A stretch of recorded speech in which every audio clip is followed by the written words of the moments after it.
Hello and welcome to this video, which I'm going to show you how I painted the late war German ambush camouflage on these Jagdpanzer 38 Hetzers.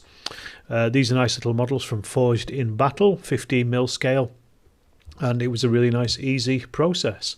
First of all, after putting the gun barrels and the machine guns on, I gave them all a primer. This is just grey spray. I just worked my way around until they were all completely covered with the grey, and then went in with the brush with Middlestone, Vallejo Middlestone, covering the entire tanks in all of this paint, getting into all those nooks and crannies as much as you can. You might have to do a couple of coats here just to make sure you hit everything, but that was quite a simple little start.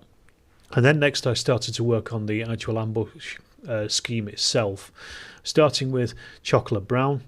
I used a largish brush to make big thick stripes of camouflage. I wanted a hard edge on this, so I didn't mind so much that the brush gives you a hard edge. I did go back later on and actually cut in some of the areas where the middle stone had been covered, and you could see brush marks and things with a smaller brush. But that didn't take very long. It was basically just doing random camouflage patterns. These were applied in the field, so you could be a bit free and easy with them anyway. And then we went back with reflective green, Vallejo's reflective green, over the top of that, and cut in again some large swathes of green camouflage over the top in some places of the brown. Just kind of following the same kind of pattern, just to give it a bit of a break up, and that classic three-tone colour that the German camouflage is of in the late war. These were from really 1944 onwards. And then I turned my attention to the wheels. So some of the hubcaps, or sorry, the wheels, the road wheels were painted. These ones were painted in brown. I just did random ones on each of the tanks, again, just to break up that shape, really. You do see some with camouflage patterns on them, but some also are just painted in solid colour like this, and I like that idea, so I did that rather than leaving them in the middle stone, and painted in some of them with green as well, leaving some middle stone, so you can see I've got quite a few different colours on each of those tanks there as they were being painted. Very simple to do, just using a smallish brush and ensuring that you're pretty neat and keeping within the lines of the mould. The next thing was to start to actually do the camouflage itself. Now, ambush camouflage is made up of lots of little dots on each of the other colours of some of the colours. So I was using Middlestone here, a very small brush, just to literally apply lots of tiny dots all over. This is mostly on the green and on the brown, as you can see here. You could go a bit mad with this and put some brown dots onto the green and green dots onto the brown, but I didn't bother because these are 15mm and I'm not really looking for that level of detail on these. These are going to be gaming pieces. You'll not see them from very far away, but I wanted a good impression of that camo colour. And then going back over the Middlestone colour, just working my way around the entire tank. So you can see there I've got all these dots, different size dots. These were just put on with that small brush. It took a while, this, and you just want to be as random as possible, but they soon start to cover, and they're already looking quite good. You could actually leave it at this point. However, I didn't. I continued on, and I used brown to go into the Middlestone colours. Again, I could have put in green here if I wanted to. I didn't really bother. I just went with the brown colours. As I say, camouflage was applied in the field by the crew for the most part on German armoured fighting vehicles, so you're always going to get a massive variation. But you can see there that it's just absolutely covered in dots now at this point. All of those tanks are finished up, and you could again do a little bit more here, a little bit more detailing if you wanted to, but I really didn't bother.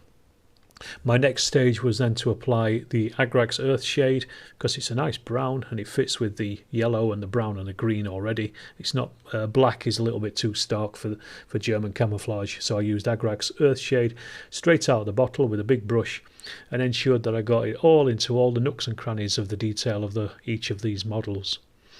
Didn't take very long to do, about 5 or 10 minutes to actually do this particular stage, very quick, and just leave them to dry. I then came back and I started working on the dry brushing, and this is Vallejo's buff. which I have basically put my brush into, wiped off as much of the excess paint as possible, and then I'm going over all the corners and the lines. Now the reason I'm using buff is because the middle stone is the base colour, and some of the camouflage paint will have worn off as well, so then you've got this nice sharp dry brush that brings out some of the details across the tanks themselves. Because they've got big flat surfaces, you kind of want to bring that out. Then it was a case of working my way around the tracks. I started with matte black on these and just slowly and carefully painted all the exposed track areas.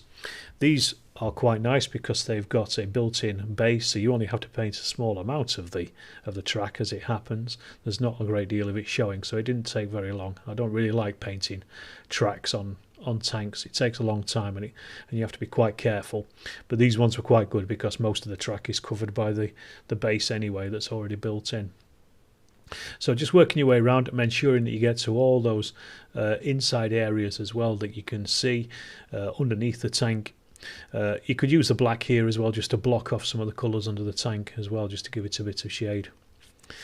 And I also painted the spare tracks and the engine as well, the exhausts, and then I went back over dry brushing silver just over the top of these, or oily steel by Vallejo. This is just dry brushed on quite thickly, because you kind of want to see, you want some steel to be showing through on these. And finally it was a case of painting some flory rust wash over this. This is a clay wash that you can actually wipe off. It's quite nice because it settles really into the recesses, but it's got quite a good pigment on it. So it looks pretty good when it's over the black and the silver of the tracks. It gives you a good rust colour. And German tracks were made out of steel, I think, so they would have been rusty in the field anyway. We are going to cover this at some point once it's finished anyway with weathering, but this, if you miss anything with the weathering, at least you've got the other side of the tracks. I also then went over and did the stowage, the tools and things, all the little details.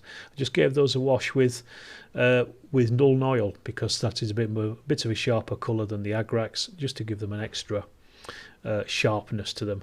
And then I went back and dry brushed khaki over the bottom of the tank. This is dust and mud and rain and things. You can do as much weathering or as little as you really want. It's entirely up to you. But I do this just to blend in the bottom of those tanks, just to make them look like they're in use. Again, weathering is entirely up to you, however much you want or however little you want.